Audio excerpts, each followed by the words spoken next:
Hey y'all, and welcome to Politibrawl.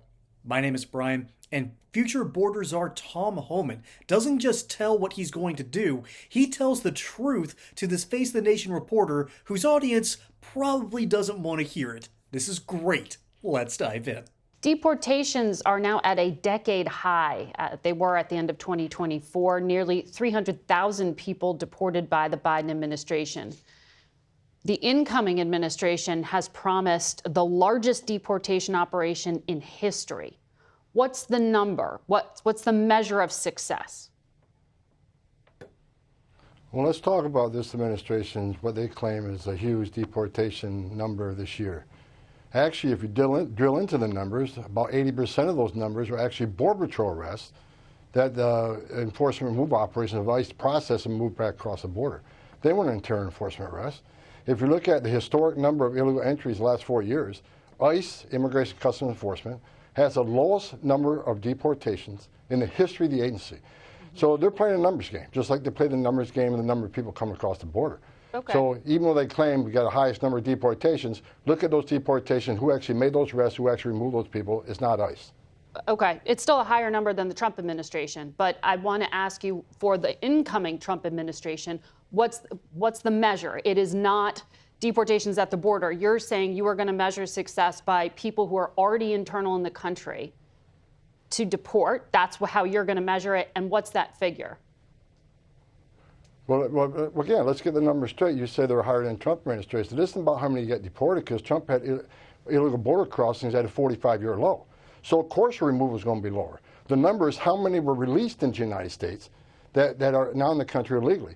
Under Biden administration, we have millions of people released in the United States who have lost their hearings, and we got millions of people that are released in the United States despite a statute saying that you cannot be released in the United States without proper documentation. You shall be detained.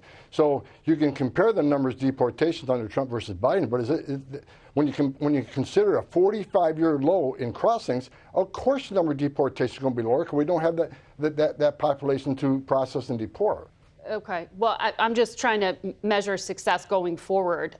For day one, can you help us understand what the plan is? A number of industries in this country hire undocumented workers because they are cheap labor. On day one, are you going to restart raids on work sites, on construction sites? The President Trump's been clear, as I've been clear from day one, that President is going to concentrate on public safety threats and national security threats. And have you heard from your previous segments, we have a huge national security issue in this country. The southwest border has become the biggest national security vulnerability we've seen in this nation. FBI Director Wray agrees with me. We know there's people in this country who pose a national security threat. They've arrested a record number of people on the terrorist watch list, a 3,500% increase in people on the terrorist watch list being arrested at the border. We got over 2 million known gotaways. We know 2 million people crossed the border, weren't arrested, weren't vetted, weren't fingerprinted. So you got to ask yourself, why did 2 million people pay more to get away? Why didn't they pay less, turn themselves into Border Patrol, get a free airline ticket to the city of their choice, get a free hotel room, get 3 meals a day, get free medical care? I'm not disputing that it is a hemisphere-wide crisis. We're talking about how you're going to deal with it. That's why I'm asking you, when you say criminals, does that mean you are going to go into already existing prisons at local level and deport people who are in those prisons? Are you going to go to workforces? I mean, how do you know where the criminals are, I guess is the question. And if they're working at a work site, are you going to show up to surprise them? Well, look, we know where a lot of the criminals are. ICE they're great at this work. We know where some are, but they simply haven't been able to go arrest them because of Secretary Mayorkas' priorities. It handcuffed ICE. So we know where a lot of criminals are. They've been prevented from arresting that we're going to arrest starting day one. Okay. First off, thank you, Tom Homan, for doing what you're going to do, because I totally believe you that you are going to be looking to deport millions of people who have committed crimes here in the United States, particularly violent ones. Unironically, it's one single party that seems like they really don't care that people have entered this country illegally, committed crimes, and kind of want to just keep them around. There was even a bill that got brought up where 158 Democrats voted no to pass a bill to deport illegal migrants who have committed major crimes. And I'm talking about the bad ones here. I'm talking about unaliving and forcing yourself on people. Yeah. 158 Democrats. And so that ties into what's going on here because what's her name?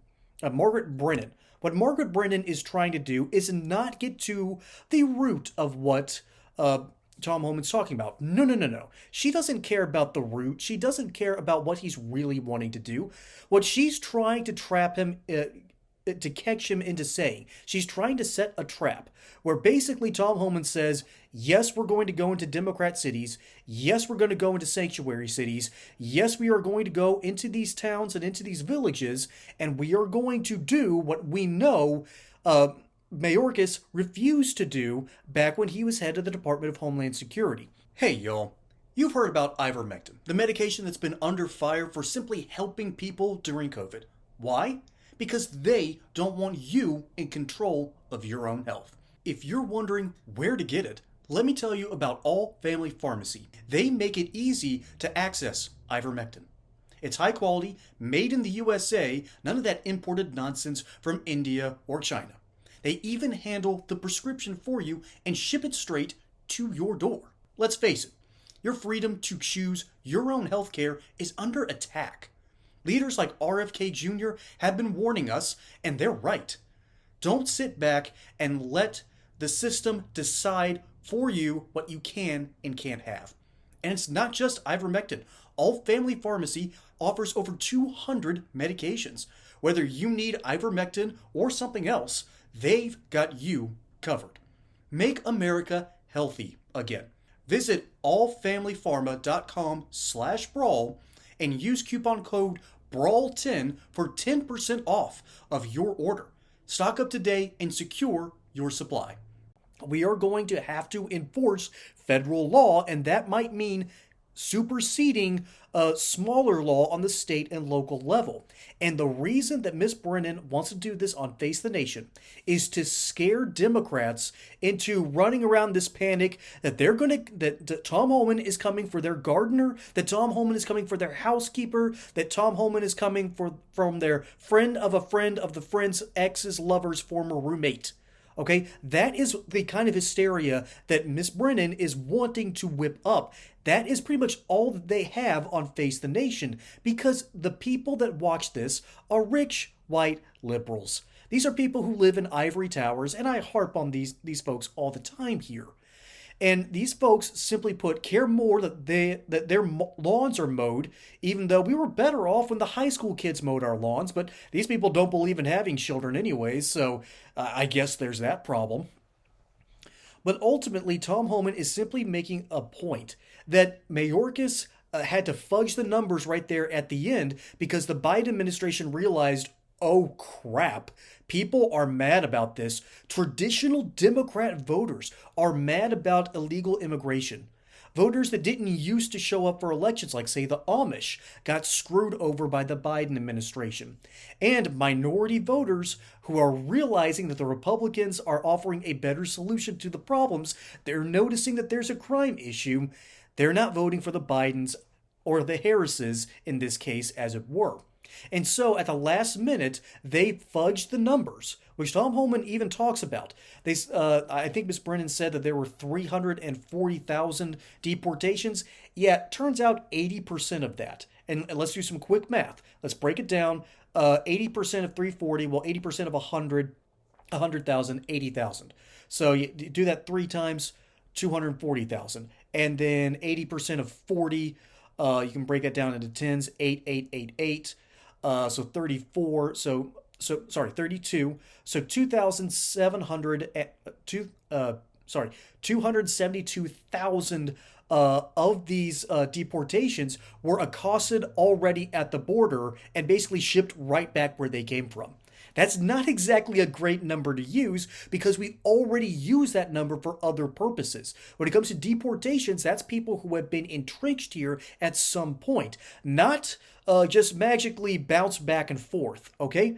That's not how you do numbers. That's not how you do data. And Tom Homan is exposing that once again, the Biden administration at their fundamental core will lie to their own voters and supporters in order to keep their support. Granted, what else are they going to do? Because the truth clearly isn't working, so you might as well lie to them, right?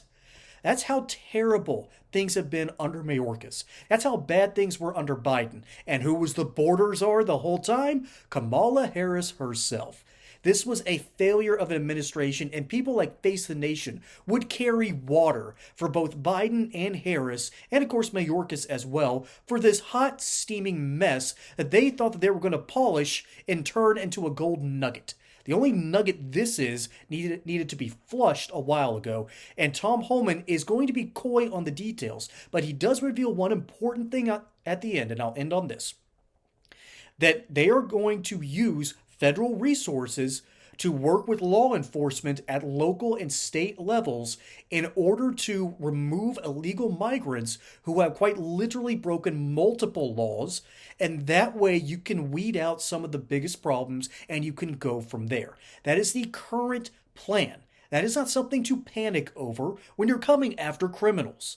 But I guess when a hit dog is barking, you've done something right. Although, hitting a dog is kind of a terrible thing to do, but that's a phrase that's been used for a while. I didn't invent it, and it kind of works here. So anyways, folks, my name is Brian. Hope you enjoyed that segment here on Political Brawl. Don't forget to like and subscribe. Catch you on the next one, and until then, y'all have a good one.